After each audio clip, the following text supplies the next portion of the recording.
지금부터 수업을 시작하도록 하겠습니다. 이번 교시는 이제 74회 부분을 전체적으로 소개를 해드릴 예정인데요. 그 전에 이제 그 전체적인 내용을 소개를 많이 하다 보니까 시간이 많이 쫓겨서 좀 간단하게 소개를 해드릴 겁니다. 그리고 이제 그 안에 들어가서 또 내용들을 살펴보시는 식으로 그렇게 진행하겠습니다. 일단 1교시 부분을 보시면 페란티 현상이란 뭐죠? 페란티 현상은 수동단이 선본다보다 더는 높게 되는. 근데 이제 그 아침에 수업 들으시는 분들 기억나시죠? 뭐라고요? 처음에 뭐부터 얘기해야 된다고요? 송전단 전압보다 그 전에. 예? 심야나 경부하시. 예, 어떤 때? 왜? 지금 딱 얘기를 하실 때 맞습니다. 어떤 분이 이렇게 합니다. 송전단 전압이 수전단 전압보다 낮아지는 거. 예? 어떤 분은 수전단 전압이 송전단 전압보다 높아지는 거. 똑같은 얘기거든요. 근데 어떤 게 맞냐 이거죠? 높게 되는 게 맞죠. 수전단 전압이 높게 되는 게 맞습니다. 보는 관점에서 똑같은데 그렇게 이제 말이 틀려지고요. 그 다음에 이게 왜 높아지느냐? 중부하 시에는 부하를 쓰기 때문에 수전단 전압이 떨어집니다. 근데 중부하가 아닌 심야 경부하 시에는 부하를 안 쓰기 때문에 얘가 진상이 걸려서 전압이 올라가는 겁니다. 수전단 전압이. 그래서 정확한 컨셉을 알아야 된다 이거죠. 그래서 딱 얘기하실 때도 처음에는 그렇게 얘기하는 게 맞습니다. 송전단 전압보다 수전단 전압이 송전단 전압보다 높아지는 현상입니다. 이렇게 얘기하는 게 맞고요. 그렇게. 근데 왜 발생을 하냐? 심야 경부하시나 이런 때는 부하를 안 쓰기 때문에 진상이 걸려서 그런 거고, 거기에 대한 영향이 뭡니까? 전압이 올라가니까 무슨 영향이 생기겠죠. 거기에 대한 대책은 어떻게 합니까? 전압이 올라가지 않게끔, 진상이 걸리지 않게끔, C 성분이 걸리지 않게끔 L 성분을 쓰면 된다 이렇게 하는 거죠. 그렇게. 그러니까 딱 하는데 거기에 앞뒤로 이렇게 조금씩 해가지고 이제 하더라도 키포인트가 뭐냐를 이제 정확하게 생각을 하셔야 된다는 얘기죠. 원자력 발전소 원자력 보호 대책.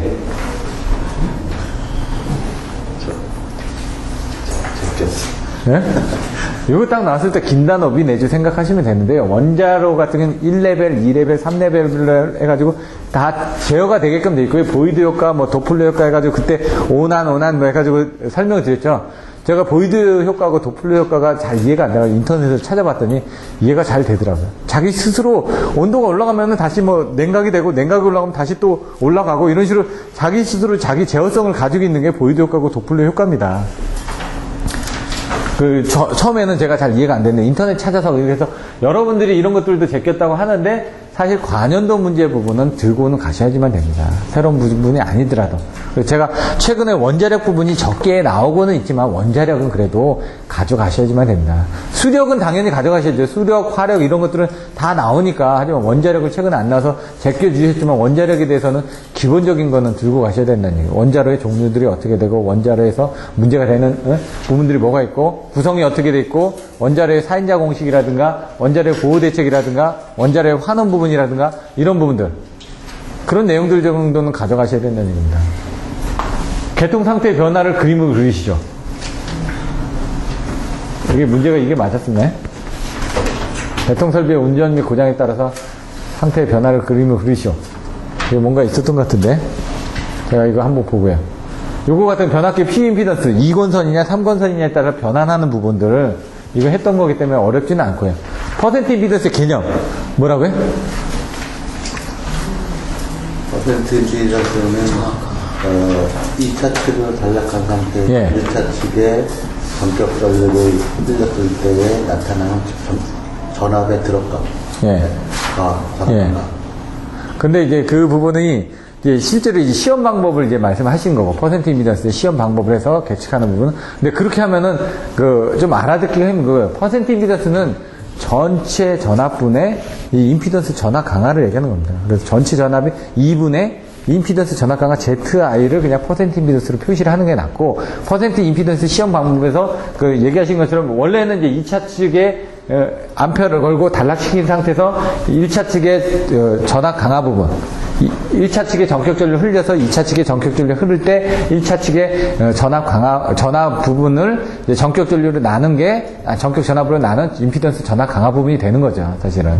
테스트 할 때는. 네, 이런 부분 동일함을 기술하셔. 증명하는 겁니다. 그러면 N을 이용해가지고 N1, N2, 그 다음에 I1, I2, V1, V2인데 I1, I2가 반대죠. 그걸 이용해가지고 1차 측에서 바라본 부분하고 2차 측에서 바라본 부분이 같다라는 걸 증명하는 겁니다. 변압기 여자 도립전류에 설명하고 이에 대한 보호개정기 오동작 방지 대책에 대해서 설명하시오. 여자 도립전류가 뭐냐? 그럼 여자 도립전류가 왜 생길까요? 그 BH, 변압기 규소광판의 BH 특성에 따라서. 예를 들어 지금 거기 보시면 이 수식이 들어가야 된다는 거예요. 여자 도립전류 할 때 이 수식이 들어가야 되니까 이게 어려운 거죠. 사실 말씀하신 것처럼 변압기에는 이제 잔류, 자석이 있지 않습니까? 잔류 자석이 있으니까 상관없는데 그 자석을 채워주려다 보니까 BH 커브에서 자석을 채워주고 그러다 보니까 그 자석을 채워주기 위한 여자 전류가 있는데 그 자석을 빨리 채워줘야 되니까 이게 여기 도립입니다, 도립. 여자 전류가 아니라 도립 전류니까 시간에 따라서 이렇게 가야 되는 부분을 설명하려다 보니까 수식이 없으면 설명이 안 된다는 거예요. 시간에 따라서 2a-r분의 l에 따라서 이렇게 감소되면서 거기다 투입이 돼야 된다. 그게 바로 그 투입되기 위해서 들어가는 전류가 여자 도립 전류다. 하기 때문에 이거 여자 도립 전류가 뭡니까 하면 그런데 설명을 하려니까 설명이 안 되는 거죠. 그래서 여기는 수식이 들어가줘야 된다. 옛날에 문제가 여자 도립 전류하고 여자 전류를 설명하셔. 이런 것들이 나왔었거든요. 여기 바로 전에도 나왔었습니다. 그래서 여자 도립전류는 수식이 들어가야 되고 그거에 대한 보호개정기 5동작. 보호개정기 5동작이라는 게 87 같은 경우도 5동작을 하죠. OCR 같은 경우는 OCR도 여자 도립전류에 동작할 수도 있습니다. 근데 문제는 시간이 짧기 때문에 OCR은 동작을 안 하고 87 개정기 쪽에 동작을 하다 보니까 이 5동작 방지 대책에 대해서는 87 쪽을 위주로 해서 설명을 하겠다 하면서 87 쪽에 하면은 뭐가 있죠? 5동작 방지 대책 네 글자? 투광고비, 트림 납법, 감도자법, 고주파 억제법, 비대칭파 저지법. 그 네 개를 설명하면 되는 겁니다, 그냥. 10점이니까 간단하게만 딱 쓰면 된다는 거죠. 7번 넘어가고요. 8번. 이거 오늘 봤죠? 답 얼마? 딱 나오면? 3분의 4, 2. 오전에 들으신 분들 바로 나옵니다. 왜? 이거 하나 있었을 때 얼마? 3분의 2. 3개 들어갔을 때? 3분의 2, 3분의 4, 3분의 6. 이렇게 그냥 외워버리시면 된다고요. 통째적으로. 답도. 그럼 여기다 이거 달아놓으면 여기 전이 얼마? 2분의 1, 2. 0.5. 이런 식으로. 왜? 기본서에 책에 딱 나와 있거든, 이게. 문제로, 두 개가. 이게 두 번째 문제고요. 이 전에가 이거 달려있는 문제고요. 오늘 아침에 보셨으니까 이거 바로 나오는 거죠. 그런 식으로 해가지고 문제 했을 때 딱 이게 뭘 의미하는 거다, 이렇게 알고 있는 상태에서는 쉽게 접근합니다. 그러니까 문제를 자꾸 보셔야 되니까 관연도 문제 자꾸 보시고, 일단은, 어느 정도 준비가 되신 분들, 기본반을 띄신 분은 관연도 문제 계속 걸리셔야지만 됩니다. 문제답 하면서 돌리면서 여기에 연관된 걸 더 보시는 거죠, 이제. 이게 다 되면 이제 여기서 연관된 부분. 한 선에만 충격파를 가했을 경우 3분의 2, 두 선에만 충격파를 가했을 경우 3분의 4, 두 개밖에 없죠. 세 선에 대한 건 없으니까. 세 선에 됐을 땐 2, 2 이렇게 나오고. 부등률, 수용률, 부하율 이건 넘어가고 시퀀스 네트워크 또 이거 그냥 뭐 정상, 역상, 영상 하는 거니까 나중에 보시면 되고요. 이따가 발전기 운영 방식 아까 보셨죠?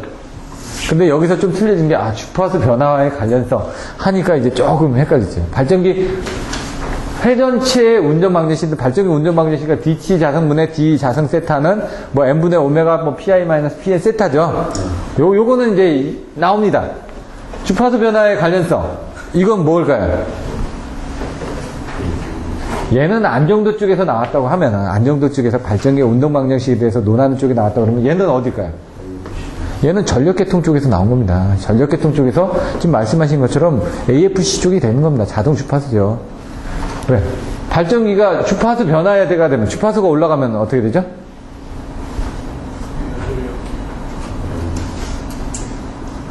질문이 좀 어렵죠? 주파수가 올라가면 어떻게 되다니?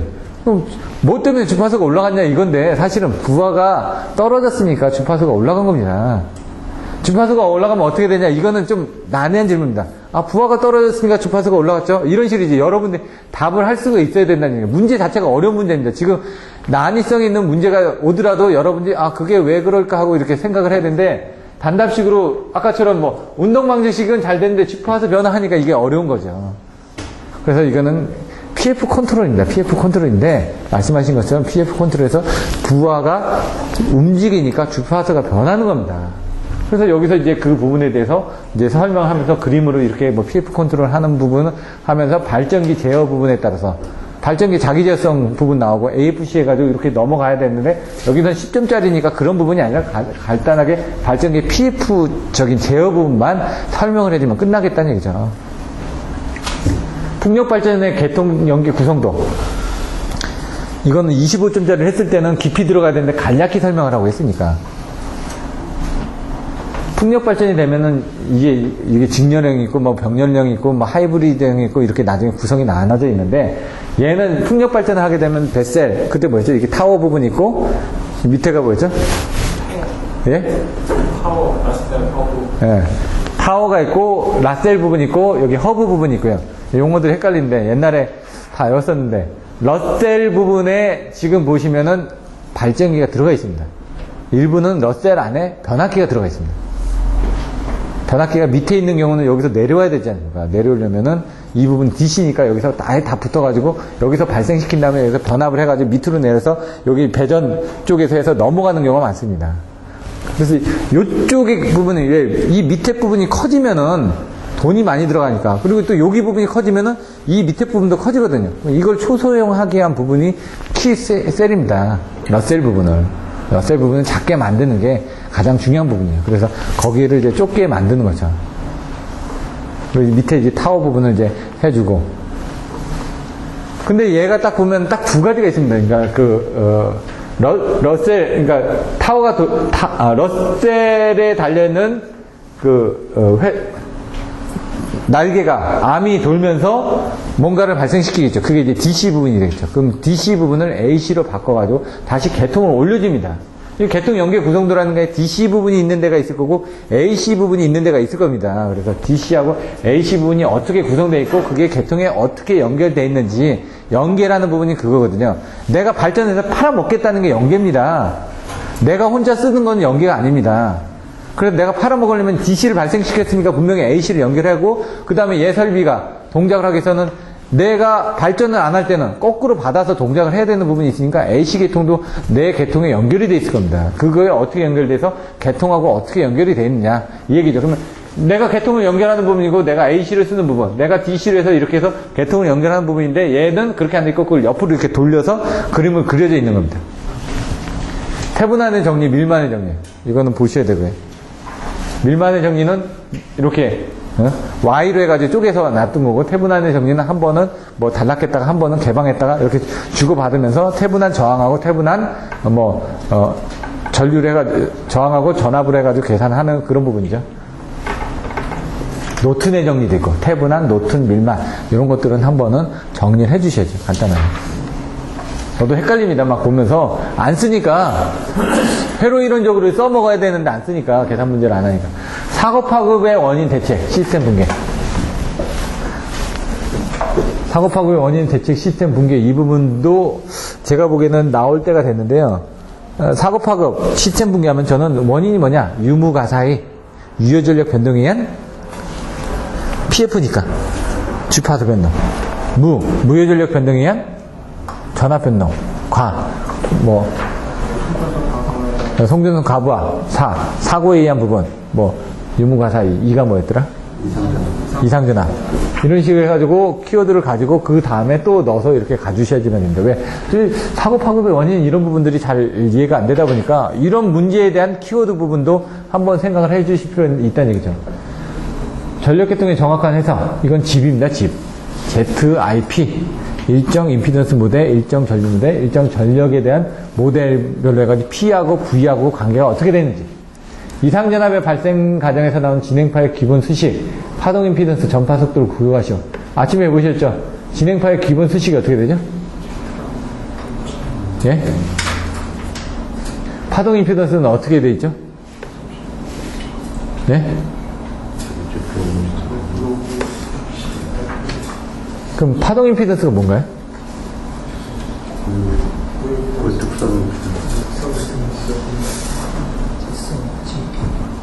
아침에 뭐를 했죠? 선로를 진행하는 전압 전류의 B가 임피던스다. 그냥 그렇게 생각하시라고. 여기 진행파가 나오니까 진행파가 나오면 파동 임피던스하고 전파 속도가 나온다면서요. 이상전압에 가서 보시면은 이상전압의 종류는 내부 이상전압, 외부 이상전압, 그리고 뭐라고요? 진행파의 특성. 9-4가 진행파의 특성입니다. 9-5가 뭐라고요? 이상전압 방지 대책. 그럼 9-6은 절연 협조입니다. 이거 왜 외워야 되냐고요? 외워야지 내용을 아니까. 제목을 알고 있다는 건 그 제목 안에 뭐가 있다는 거 아닙니다. 9-1 개요, 9-2 내부 이상전압, 9-3 외부 이상전압. 그럼 이상전압은 내부 이상전압하고 외부 이상전압으로 나눠진데 그걸 해석하려다 보니까 9-4 진행파의 특성으로 가지고 해석을 한다. 진행파의 특성에서 들어오는 이 진행파 내용에서 나오는 게 임피던스다. 임피던스가 뭐냐? 선로를 진행하는 전압 전류의 비가 R은 I분의 B니까 그게 고유 임피던스고 고유에 대한 특성을 가지고 있으니까 특성 임피던스고 과도 상태니까 과도 임피던스고 과도 상태에서 서지가 발생해서 파동이 일어나기 때문에 고유 특성 과도 서지 파동 이렇게 5개를 같이 외우시라고요. 그래서 진행파의 9번 CC가 어떻게 됩니까? R이라면서요. 네?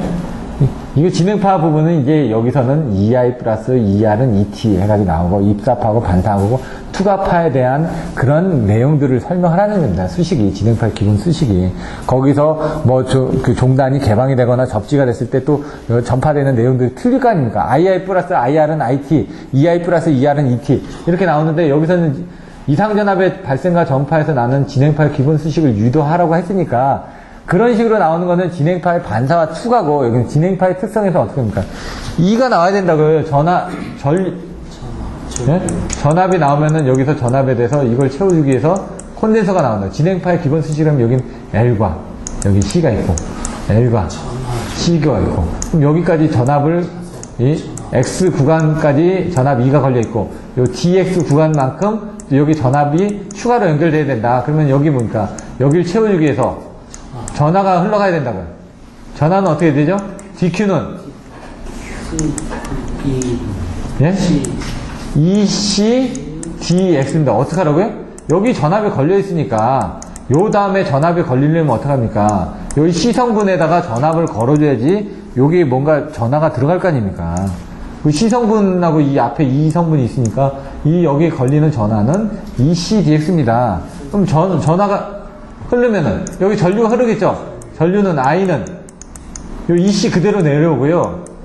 요거를 DX를 여기를 DT로 나누면은 요걸 DT로 나누면 여기도 DT로 나눠지니까 이게 I가 되는 거고 요게 DT분의 DX가 V가 되는 거고 그래서 얘가 전파 속도가 되는 거고 이렇게 된다고 그랬죠.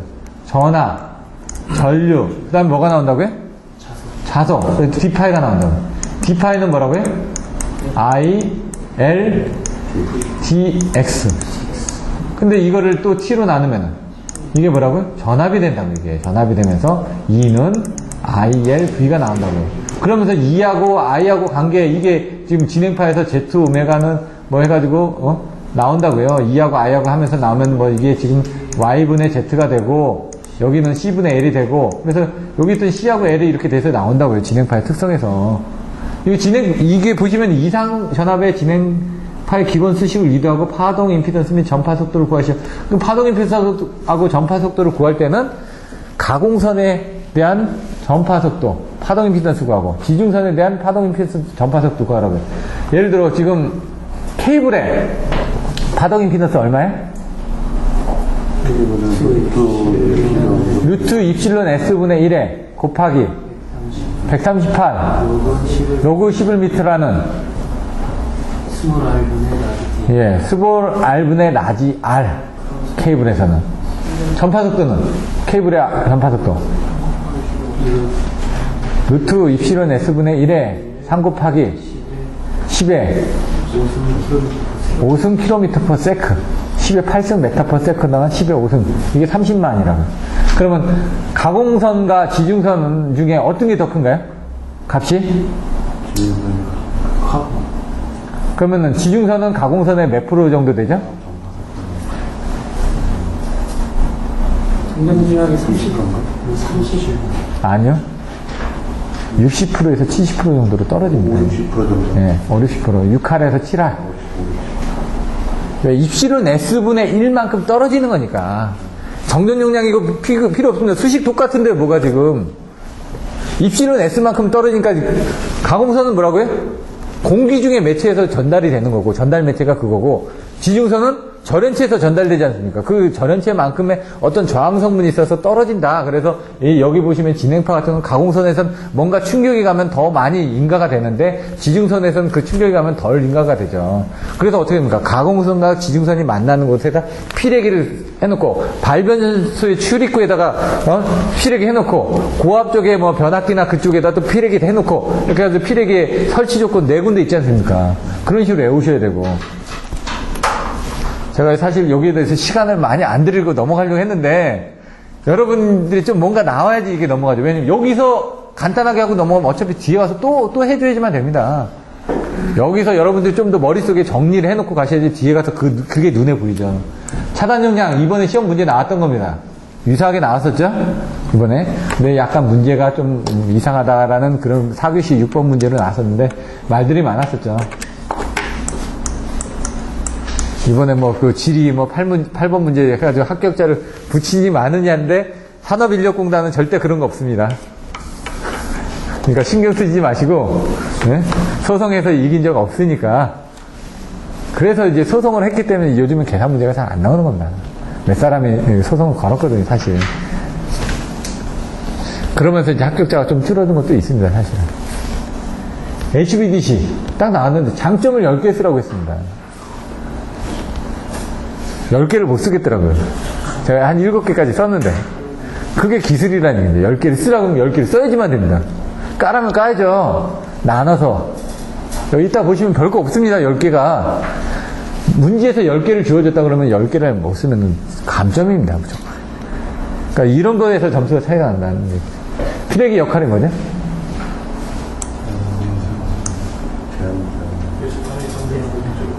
예. 레스파는 이상전압을 대지로 방전시키는 장치. 구비조건. 키워드. 대충상 방송 내 방전개시 전압이 뭐죠?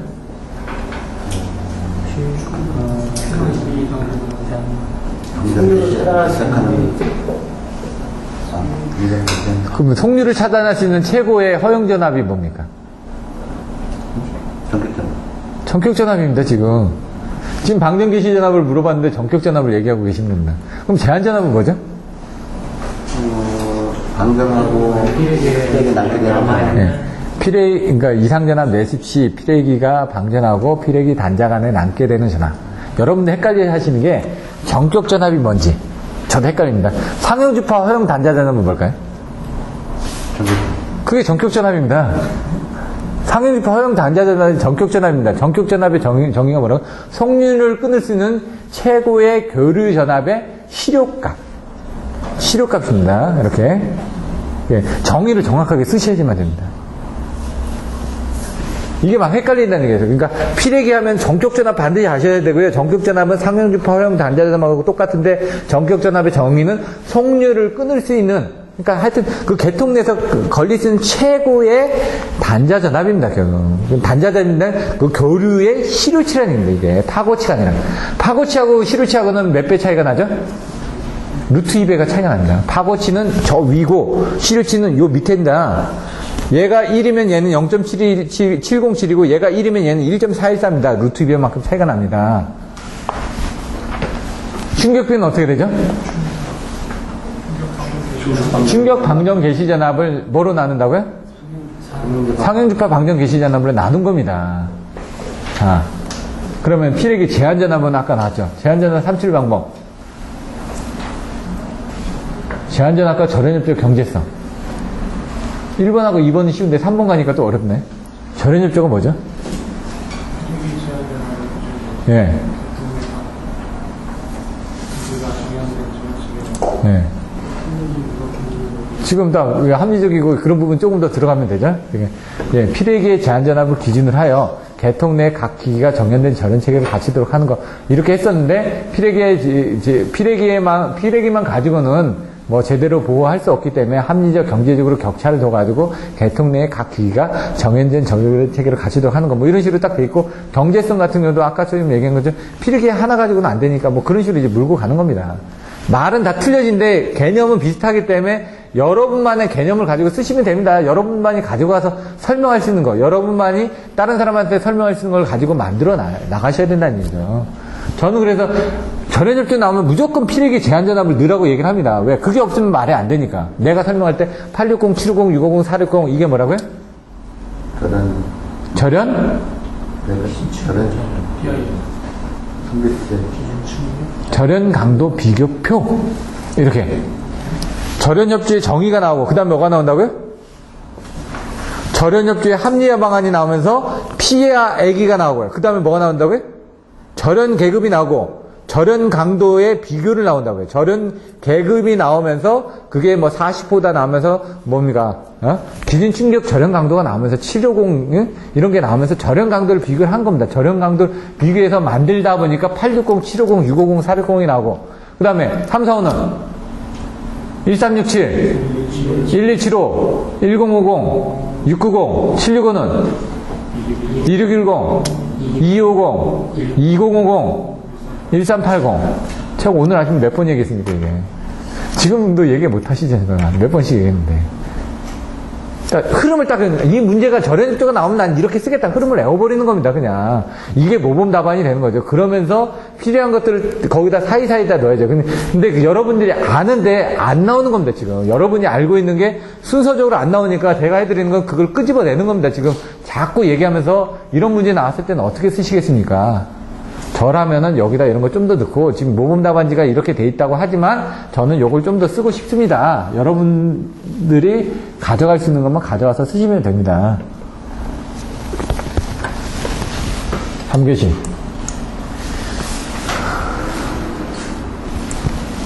발전기 출력과 주파수 관계, 속도 조절, 조속기 풀이 운전. 이건 AFC 부죠? 그거로 가서 보시면 되고. 전압 안정도 설명하는데 PV, VQ. PV 곡선, QV 곡선에 대해서 설명하라는 얘기죠. 전압 안정도. 이렇게 반대로. 네. PV는 요거고, QV는 요겁니다. 지금. 케이블 시스, 유기전압, 저감대체. 이건 뭐죠?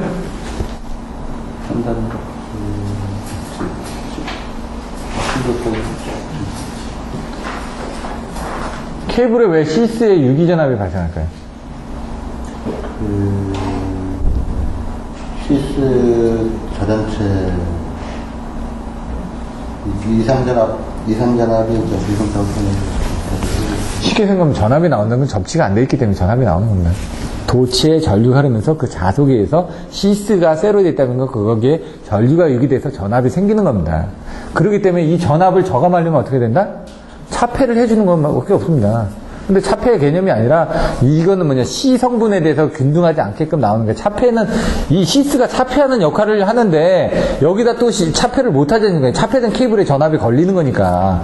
그래서 이거는 뭡니까? 연가를 해줘서 이 성분을 맞춰줘야 되는데, 예? 그 부분이 이제 그 원래 부분은 아니고 접지를 하는 게 가장 확실하다는 얘기죠. 그래서 접지 부분에서 편단 접지를 하느냐, 완전 접지를 하느냐, 아니면은 시스 본드, 크로스 본드 접지를 하느냐, 접지 부분이 나가는 겁니다. 근데 이제 크로스 본드 접지 자체도 얘가 제가 연가로 얘기했는데 연가는 생각을 하시면 안 됩니다.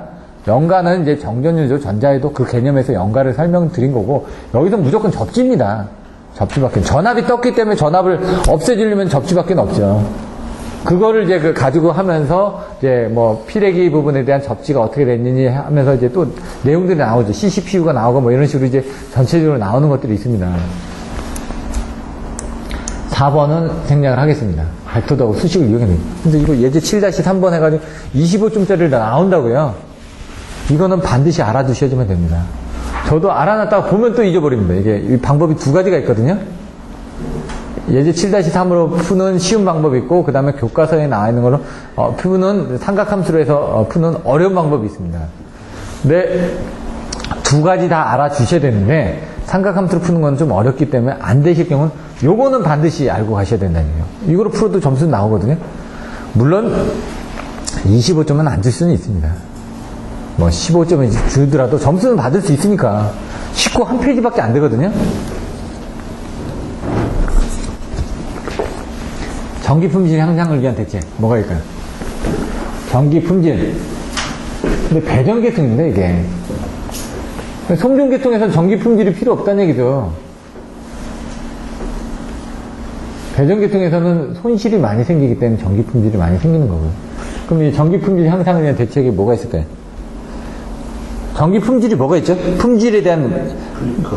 예, 플리커, 또 전압 강화, 또 고주파. 이 세 개는 반드시 나와야 된다고요. 무조건. 이거 안 나오면 안 된다고요. 이 안에도 그 세 개 부분에 대해서 설명하고 그거에 대한 대책에 대해서 논하는 겁니다, 지금. 여기서 지금 문제에서 전기 품질이 뭔지를 먼저 이해를 하셔야 된다고요. 그래서 그걸 향상시키기 위해서 어떤 노력들이 필요한가를 보셔야 된다고요. 86.6%가 됨을 증명하셔요. 이건 뭐, 쉬우니까요. 사기시. 송전 전력계통용 차단계 고속도 제표로 방식, 종류. 뭐가 있을까요?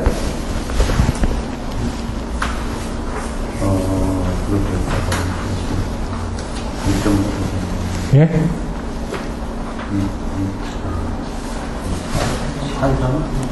단상제표로, 삼상제표로, 단상 플러스 삼상제표로, 그 다음에 다상제표로, 뭐 그거죠.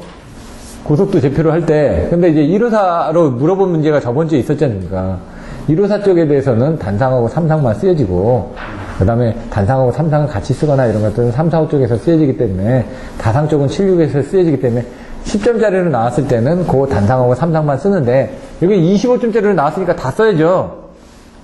화력발전소의 열효율 향상을 위해서 쓰여지는 게 뭐가 있을까요? 일단 문제에서 딱 빼고 밑에 거 빼고 화력발전소의 열효율 향상 대책. 네, 복사열은 싸단복 속이죠. 뭐 이렇게 나오죠. 그런 식으로 이제 문제를 끊어서도 다르게 나올 수도 있다는 얘기죠. 요거는 지금 화력발전소의 열효율 향상을 위해서 복합발전 사이클을 쓰는데 그거의 개통도하고 구분 특징을 얘기하라고 했는데 화력발전소의 열효율 향상은 아무것도 상관없습니다. 그래서 그 복사열은 싸단복에서 복합발전을 채용하는 겁니다. 복합사이클 발전을. 화력발전소의 열효율 향상을 해서 그 복합사이클 발전 쪽만 설명하라 이겁니다, 지금. 개통도가 어떻게 되는지. 그러면 가스터빈하고 증기터빈. 복합사이클이 뭔지 설명해야 되고. 먼저 복합사이클이니까. 복합사이클이 이렇건데 가스터빈 외에, 뭐 증기터빈 외에, 뭐 가스터빈이나 뭐 연료전지나 뭐 이런 걸 가지고 MHD 발전을 이용해서 한 개 복합사이클 발전이다. 이게 지금 정의안입니까? 그러면서 나오면서 개통도를 그려주고, 뭐 복합사이클, 그러니까 뭐니까 가스터빈이 나와야 되죠. 가스터빈에 뭐 들어가죠? 그림을 그리면?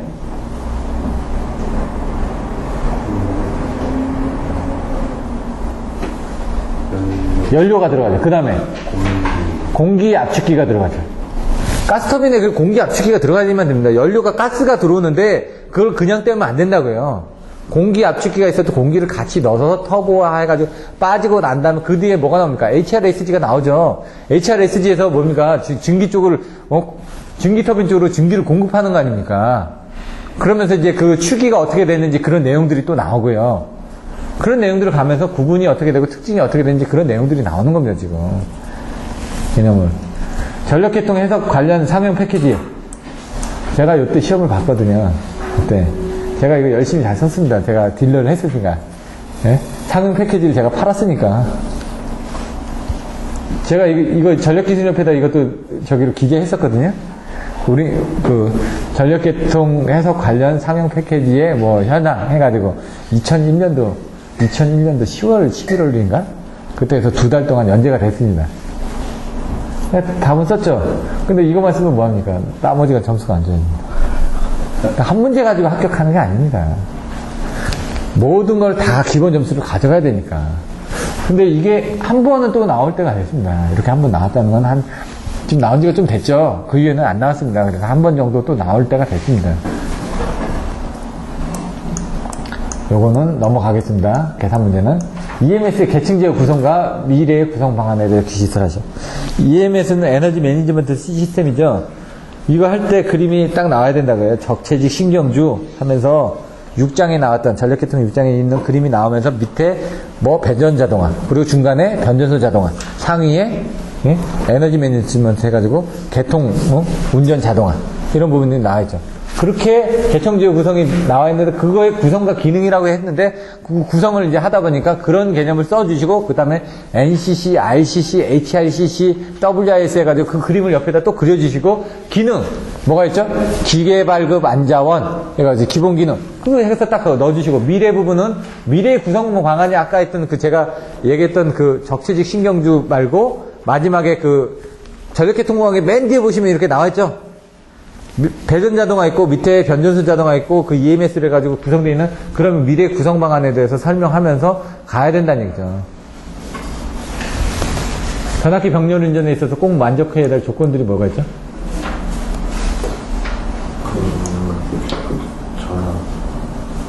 그럼 발전기 병렬 운전 조건이 뭐가 있습니까?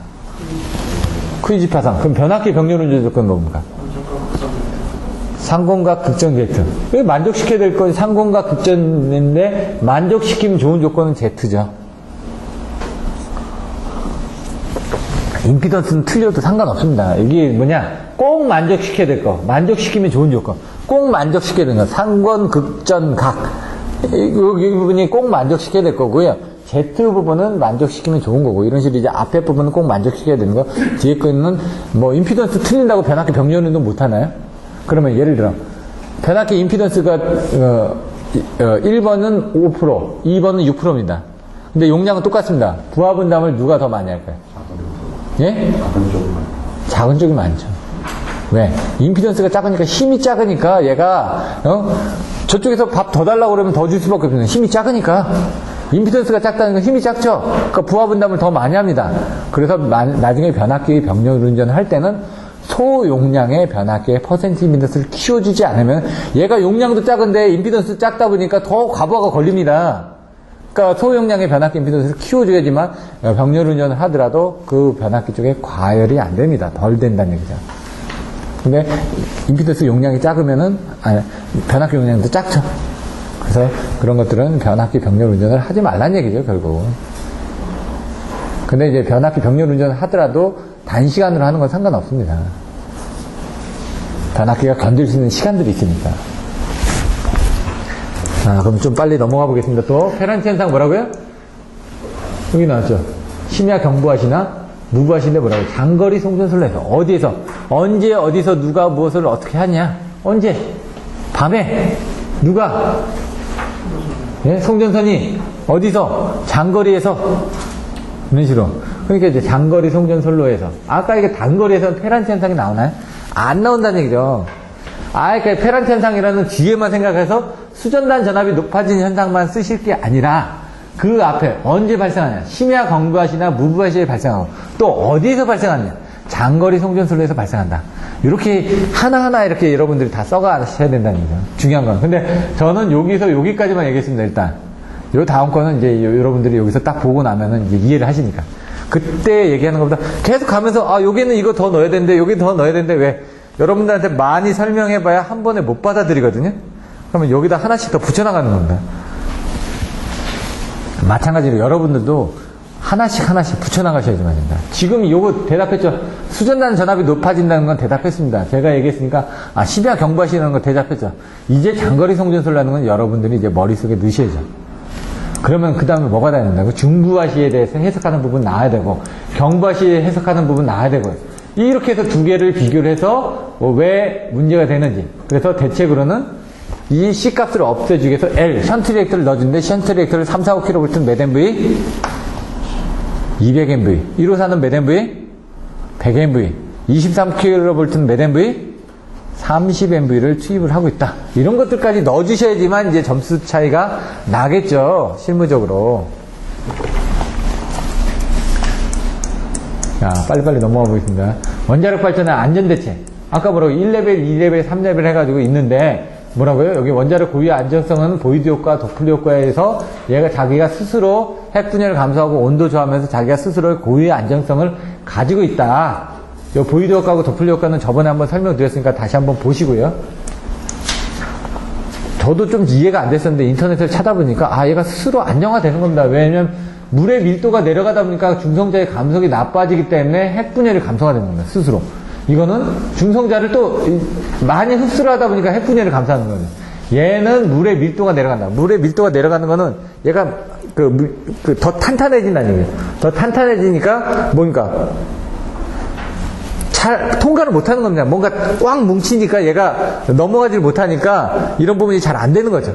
그러니까 스스로 이제 그 분열이 감소하는 거고, 얘는 도플러 효과 같은 경우는 온도가 올라가면서 또 중성자를 흡수를 많이 합니다. 그러다 보니까 핵분열이 또 떨어집니다. 흡수를 많이 하면 안 되거든요. 적당히 가야 되는데.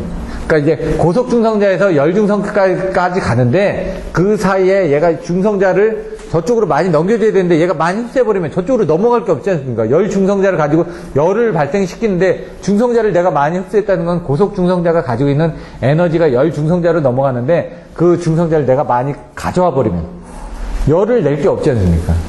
그게 되는 거죠. 근데 온도가 저하되다 보니까 물의 밀도가 올라가니까 중성자 감속이 잘 되면서 중성자 감속이 잘 된다는 건 여기서 열중성자로 빨리 넘어간다는 얘기죠. 고속 중성자에서 열 중성자로 빨리 넘어가니까 열이 많이 발생한다는 얘기고, 그러면서 물의 온도가 지금 저하가 되니까 흡수되는 비율이 감소되더라고요. 감소되니까 다시 핵분열이 증가되더라고요. 요 두 개는 좀 헷갈립니다. 헷갈리는데 나중에 보이드 효과하고 도플러 효과는 딱 정의를 하셔야 되는데 저도 이게 처음에 이해가 안 돼가지고 인터넷을 찾아보고 하니까 이해가 되더라고요. 나중에 서로 좀 얘가 요거하고 또 똑같습니다. 보이드 효과라는 건 여기 부분이고요. 도플러 효과는 중성자를 흡수하는 부분이 도플러 효과고요. 보이드 효과는 물의 밀도에 따라서 물의 밀도가 내려가면은 중성자 감속이 나빠지기 때문에 중성자 비율을 감소하는 거고, 요거는 중성자 감속이 잘 되는 거고, 얘는 중성자를 많이 흡수하고 이거 흡수하는 부분의 비율을 감소하는 거고, 얘하고 얘는 반대 효과입니다. 반대 효과지만 역할은 똑같다는 얘기죠. 하는 역할은 똑같은데 거기서 중간에 얘가 뭔가 하는 내용들이 좀 틀립니다. 떨어뜨려주는 건 똑같습니다.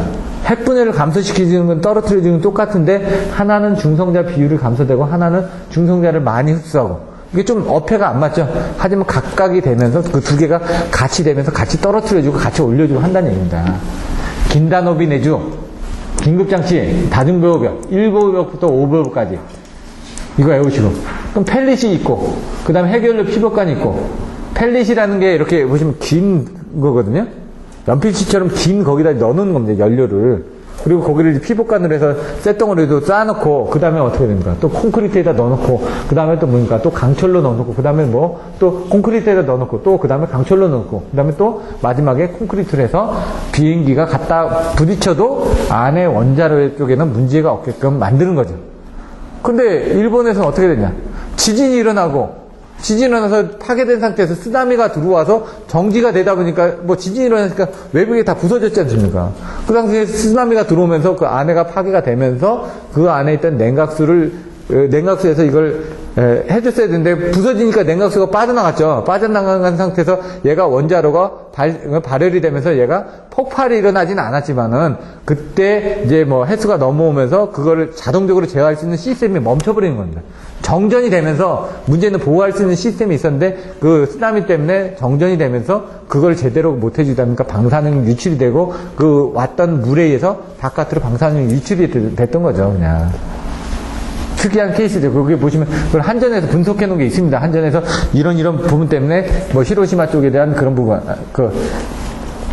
을 가지고 우리 쪽에서는 그렇게 하지 말아야 된다. 그래서 그걸 가지고 우리나라는 이래서 안전합니다 해가지고 막 보고서를 만들었더라고요. 저번에 보니까 인터넷으로 찾아서 그 한성 같은 데 들어가 보시면은 그 자기네들이 보고를 해서 그걸 그 원인 분석을 해놓은 것들이 있습니다. 그 1호기부터 4호기까지인데 뭐 어떤 거는 원인이 밝혀졌고 어떤 건 원인이 안 밝혀졌습니다. 그때 뭐 보니까 제가 한번 대충 읽어봤거든요. 4호기는 원인이 안 밝혀졌고 2호기는 뭐 어떤 원인 때문에 그렇게 됐고 뭐 이런 식으로 내용들이 써져 있더라고요. 그래서 이런 것들을 반복하게 해서 우리는 뭐 비상용 발전기에 대한 전원을 어떻게 개선하고 이런 내용들이 나와 있더라고요. 그런 것들을 한번 봐주실 필요가 있다는 얘기죠. 나중에 대책 부분에 대해서는. 긴단호비 내주로 해서 넘어가겠습니다. 그냥 요거 2건선 3건선 어렵지 않죠? 뭐 자기 게 아닌 것만 빼주면 되죠. 자기 게 아닌 게 여기 지금 X1일 때 X1하고 X31 뺀 것만 빼주면 된다고요. 그리고 나누기 2로 해주면 된다고요. 그 컨셉은. 그리고 왜 됐는지 그 전에 설명드렸으니까 한번 보시면 되고요. 나머지 넘어가겠습니다. 퍼센트 임피던스. 자, 뭐라고요? 전압 강화가 정격 전압의 몇 프로에 해당되는가? 뭐는 전체 전압분의 허용 단자 전압 강화 ZI로 표시를 해주시라고요. 그게. 그리고 나서 1차 측하고 2차 측을 바라봤을 때 이 권수비 N을 가지고 N 자승으로 해가지고 N 자승으로 이렇게 넘어가다 보면은 이게 퍼센트 Z1이 퍼센트 Z1하고 같다라는 게 표시가 되면서 증명이 되더라. 요 흐름을 이제 기억하고 계시라고요. 근데 막상 흐름은 기억나는데 쓰라고 그러면 또 안 써집니다. 이게. 그러니까 직접 써보셔야지만 됩니다. 이거는. 여기서 또 안 됩니다. 여기서. 딱 넘어가다 보면. N자승 Z1인데. 이건 N분의 1의 아이온인데. 이건 N2원인데. 그럼 이거 다 없어지거든요. 그러면 똑같은 거거든요. 사실 어려운 게 아닌데 다 없애지는 거거든요. 없어지니까 이게 N자승 N1이면 여기 N이니까 이건 N분의 1입니다. 요 두 개만 알아도 여기 N자승이라는 걸 나중에 알 수가 있다는 얘기죠. N이 다 없어지지만 되니까. 예. 요거하고 같다는 걸 증명해야 되니까 여기에 N이 들어왔다 나갔다 할 거 아닙니까? 그 N 부분이 다 없어진다는 것만 알고 계시면은 나중에 몰라도 그냥 쓸 수가 있습니다. 이게 왜 이런지 내용을 알고 계셔야 되는 거예요. 여자 돌입전류, 그러면 여자 전류는 이렇게 되는데 무브와 투입 시에는 과도한 돌입전류가 발생된다. 이게. 그래서 돌입전류는 이런 식으로 이제 인가 전압의 위상에 따라서 전압이 0일 때는 작은데 인가 전압이 0이 아닐 때 투입을 하게 되면 크게 발생한다. 그래서 이 자석하고 그 부분에 따라서 전류의 0점에 전압의 뭐 어디에서 최대인 부분에서 전압의 크기가 최소인 부분에 따라서 이게 틀려진다. 이렇게 나왔죠. 그 잔류작에 대한 영향에 따라서 발전기의 증자작용, 감자작용처럼 이런 식으로 해가지고 기존의 잔류자기에 이런 부분이 더해지게 되면 더 커질 수도 있고 또 작아질 수도 있다. 이런 내용을 써놨습니다. 지금 이 부분은 요거하고 조금 내용들이 틀려지죠. 여기에다가 복합적으로 이런 부분에 대해서 영향이 또 발생할 수도 있다라고 이렇게 해놨습니다. 기타, 철신, 보계정 오동자, 트감고비. 아까 보셨던 것죠. 트감고비 해가지고 내용들이 나왔는데 여기는 그 정도도 안 나있죠. 그래서 나중에 그런 정도의 키워드를 가지고 내용들을 좀 써주시면 됩니다. 154, 7번 부분 넘어가겠습니다. 3단 달. 차가도 가도 동기 리액턴스별로 해가지고. 근데 나중에 여기, 아까 여기 6번에서 앞에서 여자 돌입전류에 대한 것들을 간단하게만 해놨는데, 이렇게 해놨는데, 여기 말고 시간에 따라서 이렇게 떨어지는 그 부분에 대한, 여자 전류에 대한 크기들, 여자 돌입전류에 대한 크기, 여기다 그림을 그려주는 겁니다. 여자 전류는요, 변압기 여자 전류는 이고조파가 많습니다. 그렇기 때문에 이렇게 비드칭을 해가지고 이렇게 갑니다. 예, 이런 식으로 한 상에, 나머지 상은 이렇게 가고요.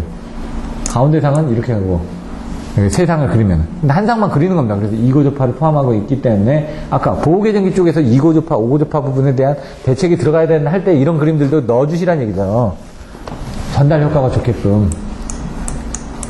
이게 정답은 아니라는 얘기입니다, 지금. 요거는 차가도 가도 동기 부분에 대한 것들을 시간에 따라서 이렇게 써주시라는 얘기예요. 차가도 부분. 여기 차가도 있죠. XD가 0.9에서 0.4로 해놨네요, 지금. 내용 한번 보시면 되고, 한 선에만 충격파를 가했을 때 3분의 2, 두 선에 충격파를 가했을 때 3분의 4. 볼까요? 3분의 2, 3분의 4. 어려운 게 아닙니다. 근데 키포인트는 뭐냐? 임피던스 Z1하고 Z2입니다. Z1이 뭐고 Z2가 뭔지만 알면 되죠. 왜? 더하고 곱하고 때문에 틀려지는 거죠. 어디가, Z2가 뭐냐에 따라서 여기 Z2가 여기는 2분의 Z고 Z2가 여기는, Z이기 때문에 이렇게 틀려지는 거죠, 지금. 그래서 두 개가 차이가 안 납니다. 여기는 2분의 Z2고 얘는 Z고. 똑같지 않습니까? 이게 Z2고 2Z고 2분의 Z고 Z. 똑같은데 앞뒤만 바꾸는 거 아닙니까? 앞뒤만 바꿨는데 얘는 2분의 Z고 얘는 Z니까 얘는 2배 더 인가가 되는 거죠. 밑에 분모는 똑같지 않습니까? 분자가 틀려지죠. 그러니까 그래서 올라가는 겁니다. 그래서 저는 아예 그 내용을 알고 있으니까 3분의 2, 3분의 4, 3분의 6. 왜?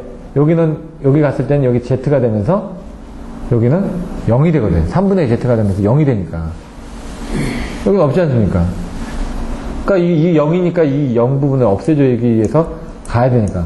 뭐라고요? 여기에. Z2가 무한대니까. 무한대분의 무한대로 해서 얘가 지금 나눠져서 얘가 1이 되고 얘가 2가 되고 얘 부분이 없어지니까 얘는 2배가 된다 이거죠. 2배니까 3분의 1을 6으로 그냥 에워버린 겁니다. 저는. 많이 하다 보니까 여기 흐름을 그냥 에워버린 거죠. 이런 부분 나왔을 때. 왜냐면 이렇게 놓고 흐름만 알고 있으면 나중에 안 잊어버려도 됩니다.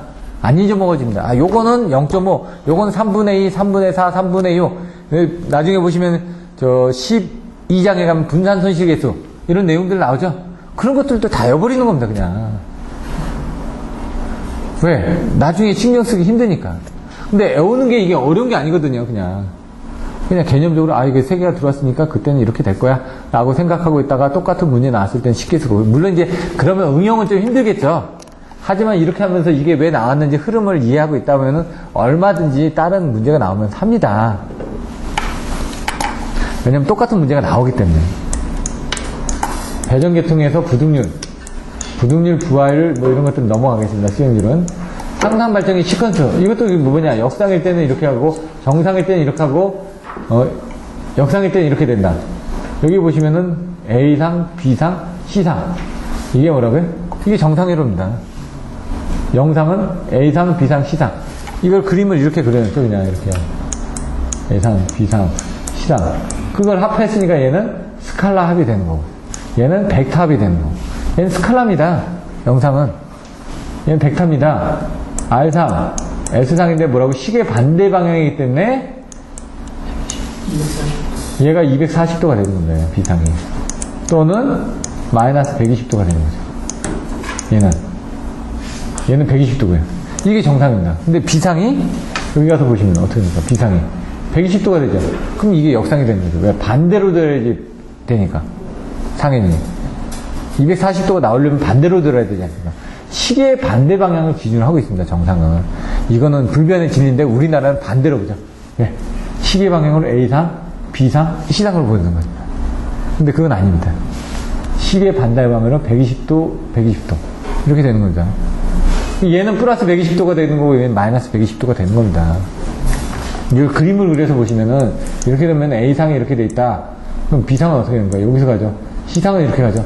근데 이 B상이 이렇게 해서 이렇게 나오면은 여기서 이게 120도가 앞서가 있다는 얘기죠. 이게 B상이 여기에. 그리고 A상이 있고 그 다음에 C상이 있습니다. 이렇게. 그 다음에 BAC가 되는 겁니다. BAC가 시계 방향으로, 시계 반대 방향. 이것도 그림을 그릴 때 이렇게 놓고 얘가 이렇게 들어갈 때. 얘가 그림을 이렇게 그리는 게 아니라 얘가 이쪽으로 이렇게 돌아갈 때 그러면 얘가 밑으로 내려면은 여기서 처음에 감소가 될 거 아닙니까? 얘가 이쪽으로 내려왔으니까 감소되겠죠. 그러면 이렇게 코사인 세타가 되는 거죠. 이렇게 코사인 세타로 그려지는 거죠. 이걸 그림을 어떻게 그리느냐에 따라서 이쪽으로 그리는 거냐 이쪽으로 그리는 거냐 똑같습니다. 사실은. 근데 이제 그 A상, B상, C상 할 때 그 부분이 틀려지는 거죠. A, B, C 요거에 따라서 이게 돌아갈 때 그림 그려지는 게 틀려지는 것 뿐입니다. 거기까지는 이제 생각 안 하셔야 됩니다. 그렇게 가면 이제 더 머리 아프고. 발전기 운동방정식. 아까 각속도라면서요. 각속도 가지고 여기 보시면 이게 그겁니다. 아까 I, DT분의 DW 해가지고 관성 모멘트는 뭐 해서, 앞에 나왔던 그 수식 있죠. 근데 우리는 뭐만 본다고요? 이렇게 해서 뭐 반비례 한다고 이렇게 돼 있습니다, 지금. 근데 뭐라고요? 여기는 이렇게, 이건 이기계통에서는. 이거 분해해서 각속도의 변화가 발생됨을 나타내는 거다. 여기 이기 방정식을 이제 설명하라고 나왔던 거죠. 관성정수 부분이 이렇게 차이가 난다. 요게 관성정수가 이렇게 해서 결국은 이 수식이 나온 겁니다. 지금 이렇게 쭉쭉쭉쭉 넘어와서 나중에. 그래서 이런 부분이 회전차의 운동 방정식부터 해가지고 발전기 운동 방정식까지 넘어가기가 힘들죠. 얘는 이제 정기적인 성분으로 본 거고, 아까 요 윗부분 여긴 기계적인 성분을 본 거죠. 여기 부분 기계적인. 요게 이제 저번 주 기본반 수업 때 이거 설명드리지 않습니까? 요 내용들이 두 개가 틀려지기 때문에 앞에 그냥 외우시는 방법밖에 없습니다. 기계적인 부분은 여기 부분은 외워주시는 방법밖에 없습니다. 저도 이걸 설명을 못 하겠더라고요. 기계적인 부분이니까. 정기적인 부분은 설명을 합니다. 정기적인 부분이니까. 그래서 이렇게 해서 보시라고요. 풍력발전. 아까처럼 뭐라고? DC하고 AC하고 있다고요. 풍력 발전해가지고 여기서 보니까 요 안에 이게 지금 러셀 쪽에 들어있다고. 축전진이, 이런 뭐 변압기니, 이런 부분이 러셀 쪽에 있고, 요 밑에는 뭐라고요? 보내주기 한 부분이 있고요. 그 다음에, 이거는 얘가 보내줄 때고, 근데 얘가 발전을 안 할 때는, 여기 뭔가 전기를 써야 될 거 아닙니까? 그때는 어떻게 된다고? 이쪽으로 해서 연기장치에서 AC로 해서 이렇게 전기를 쓰고, 발전을 할 때는 얘가 이쪽으로 보내주고, 얘는 안 쓰는 거죠. 그래서 아까 제가 이거를 위로 봤는데, 그걸 옆으로 눕혀가지고 그림을 그리시라고요. 직렬형, 뭐 병렬형, 뭐 하이브리드형 해가지고 또 내용들이 또 나와 있습니다, 여기. 풍력 쪽에 가면은. 태분할 전압과 태분할 저항으로 증가 환산을 하는 거. 태분한, 뭐죠? 저항으로. 이거 다. 태분한 전압으로. 전압원하고 전류원을 가지고 하는데, 전압과 저항을 하나로 축약한 게 태분한이죠. 밀만은 병렬로 연결한 겁니다. 병렬로. 딱. 밀만은 병렬. 왜 병렬로 연결하냐? 계산하기가 편하거든요. 그래서 여기 있던 부분을 다 병렬로 계산을 하다 보니까 여기 전압이 플러스 마이너스가 반대로 되는 경우도 있습니다. 플러스 마이너스가. Z1, Z2, Z3는 같은데. 이렇게 해서 보시면 이 각각의 전압분의 병렬로 연결하다 보니까 Y라는 그런 부분도 계산이 되니까 훨씬 쉽더라. 밀만의 개념은. 그 정도로만 외웠습니다, 저는. 저걸 어떻게 해서 이렇게 됩니까? 이거 보시면 알죠? 왜? 여기는, V는 IR이죠. 이게 뭐죠? R이죠. I죠, I. I는 R분의 V니까 이게 I 아닙니까? I1, I2, I3 더하기. 그러면 R이 가야 되는데 뭐라고요? R은 Z분의 1이 위로 올라오면 R 되지 않습니까? 그러니까 V는 IR입니다. 그 수식을 병렬로 보다 보니까 이거를 Z1분의 1, 뭐 Z2분의 1 이렇게 본 거죠. 얘가 Y로 되고 이게 Y로 바뀌기 위한, 병렬로 보기 위한 부분이 되는 겁니다, 지금.